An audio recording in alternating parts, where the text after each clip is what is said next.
3 ವರ್ಷ ಇನ್ನು ಮಾತಾಡಂಗೇ ಇಲ್ಲ, ಫಿನಿಶ್ ಮುಗಿತು ಇಲ್ಲಿಗೆ ಹಂಗ ಅನ್ಕೊಂಡ್ರ ನೋ ಚಾನ್ಸ್. ಸದ್ಯಕ್ಕೀಗ ಫುಲ್ ಟ್ರೆಂಡಿಂಗ್ ಅಲ್ಲಿರುವಂತ ನ್ಯೂಸ್, ರಣವೀರ್ ಸಿಂಗ್ ಅಫಿಷಿಯಲ್ ಆಗಿ ಬ್ಯಾನ್ ಆಗಿದ್ದಾರೆ 3 ವರ್ಷ. ಬಾಲಿವುಡ್ ಅಲ್ಲಿ ಸಿನಿಮಾ ಮಾಡಂಗಿಲ್ಲ, ಇವ್ರ ಜೊತೆಗೆ ಸಿನಿಮಾದಲ್ಲಿ ವರ್ಕ್ ಮಾಡೋ ವರ್ಕರ್ಸ್ ಕೂಡ ವರ್ಕ್ ಮಾಡಂಗಿಲ್ಲ, ಫಿಕ್ಸ್. ಈಗಾಗ್ಲೇ ದುರಂಧರ್ ಹಾಗೇನೆ ದುರಂಧರ್ 2 2 ಸಿನಿಮಾಗಳು ಸೂಪರ್ ಡೂಪರ್ ಹಿಟ್ ಆಗ್ಬಿಟ್ಟು ಒಳ್ಳೆ ಹ್ಯಾಪಿ ಮೂಮೆಂಟ್ ಅಲ್ಲಿ ಇದ್ರು ರಣವೀರ್ ಸಿಂಗ್ ಅವರು. ಹೆಂಗೋ ಮಾಡಿ ಕರ್ಮದ ಏಟು ಒಂದಲ್ಲ ಒಂದ್ ರೀತಿ ಬಂದು ಹೊಡೆದೇ ಹೊಡಿತದೆ ಅನ್ನೋದಕ್ಕೆ ಇದೇ ಸಾಕ್ಷಿ. ಒನ್ಸ್ ಅಪಾನ್ ಅ ಟೈಮ್ ನಾನು ಹಿಂಗೆ ಇದೆ, ದೇವ್ರು ಇಲ್ಲ ಬಿಡು ಸುಮ್ನೆ ಅವೆಲ್ಲ ಚಮಕ್ ಪೂಜಾರಿಗಳು ಅವಾಗ ಗಿಮಿಕ್ ಮಾಡ್ತಾ ಇರ್ತಾರೆ ಅಂತ ನಾನು ಇದೇ ಸ್ವಾಗಲಿದ್ದೆ. ಒನ್ ಟೈಮ್ ಹಾಕೊಂಡ್ ಜಡ್ದಾಗ್ಲೇ ಗೊತ್ತಾಗೋದು,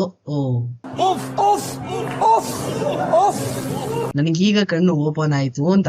ಅಷ್ಟಿಲ್ದೆ ಸೈಲೆಂಟ್ ಆಗಿ ಚಾಮುಂಡಿ ಬೆಟ್ಟಕ್ಕೆ ಬಂದು ಸಾಮಾನ್ಯ ಜನರ ತರ ಕ್ಯೂ ಅಲ್ಲಿ ನಿಂತು ಚಾಮುಂಡಿ ದರ್ಶನ ಮಾಡ್ಕೊಂಡು 10 ನಿಮಿಷ ಪ್ರೇಯರ್ ಮಾಡಿ ಹೋಗೋದು ಸುಮ್ನೆ ಎಲ್ಲ ಅರಿವು ಆದ್ಮೇಲೆ ಗೊತ್ತಾಗೋದು ಇದ್ರ ಪವರ್ಗಳು ಏನು ಅಂತ. ಆ ಕಡೆ ಅಕ್ಕೊಂದು ಸರಿಯಾಗಿಲ್ಲ, ಎಲ್ಲಾ ಕಡೆಯಿಂದನು ಕಿತ್ ಎಸಿತವ್ರೆ. ಈ ಕಡೆ ನೋಡಿದ್ರೆ ಇವ್ರದ್ದು ಹಿಂಗ ಕೂತದೆ. ಸರಿಯಾಗಿರೋದ್ ಯಾವ್ದೋ ಒಂದ್ ಕರ್ಮ ಇವ್ರನ್ನ ಅಟ್ಯಾಕ್ ಮಾಡಿರೋದಂತೂ ಪಕ್ಕ.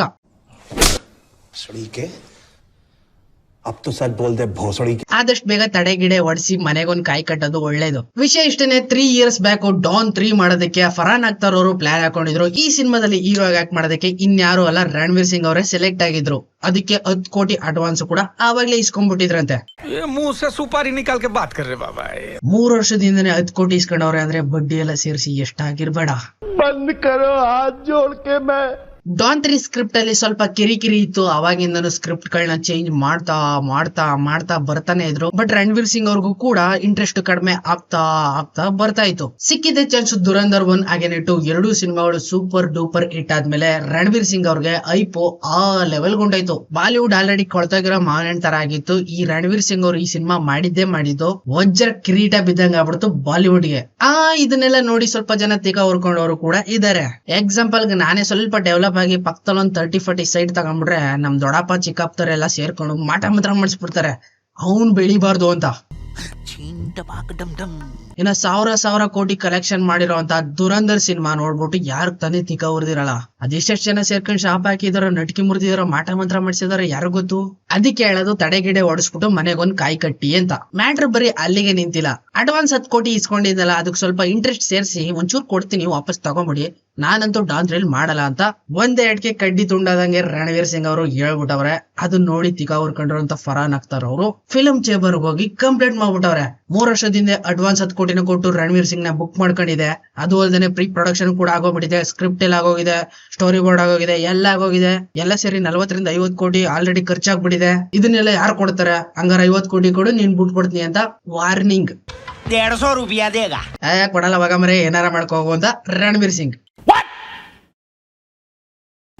ಇದೇ ಊರಿಗೆ federation of western India cinema employ ಇಲ್ಲಿಗೆ ಹೋಗಿ ಫರಾನ್ ಅಖ್ತರ್ ಅವರು ಕಂಪ್ಲೇಂಟ್ ಮಾಡ್ಬಿಟ್ಟವ್ರೆ. ಎಲ್ಲರೂ ಸೇರ್ಕೊಂಡ್ ಪ್ಲಾನ್ ಹಾಕೊಂಡು 3 ವರ್ಷ ಅಣ್ಣನ ಹೆಂಗಾರ ಮಾಡಿ ಪ್ಲಾನ್ ಮಾಡ್ಬಿಡೋ ಅನ್ಬಿಟ್ಟು ಎಲ್ಲಾ ಪ್ಲಾನ್ ಹಾಕ್ಬಿಟ್ಟು ರಣವೀರ್ ಸಿಂಗ್ ಗೆ ಹಾರ್ಟ್ ಅಟ್ಯಾಕ್. ಮೋಸ್ಟ್ಲಿ ಅವ್ರಿಗೂ ಗಿಲ್ಟು ಕಾಡ್ತಿತ್ತೇನೋ, ಅದಕ್ಕೋಸ್ಕರನೇ ಚಾಮುಂಡಿ ಬೆಟ್ಟಕ್ಕೆ ಸೈಲೆಂಟ್ ಆಗಿ ಬಂದು ಪ್ರಾರ್ಥನೆ ಮಾಡ್ಕೊಂಡು ಪ್ರಸಾದ ತಿನ್ಕೊಂಡು ಹೋಗವ್ರೆ. ಒಂದ್ ವಿಷಯ ಇವಾಗ್ಲೂ ನನ್ಗೆ ತುಂಬಾ ಇಷ್ಟ ಆಗೋದು ರಣವೀರ್ ಸಿಂಗ್ ಅವ್ರ ಹತ್ರ, ಕಾಲ್ ಎಳೆಯೋದ್ರಲ್ಲಿ ಮಾತ್ರ ಎತ್ತಿದ ಕೈ, ಅದೇ ರೀತಿ ಕೈ ಮುಗಿಯೋದ್ರಲ್ಲೂ ಕೂಡ ಎತ್ತಿದ ಕೈ ಮನ್ಸ.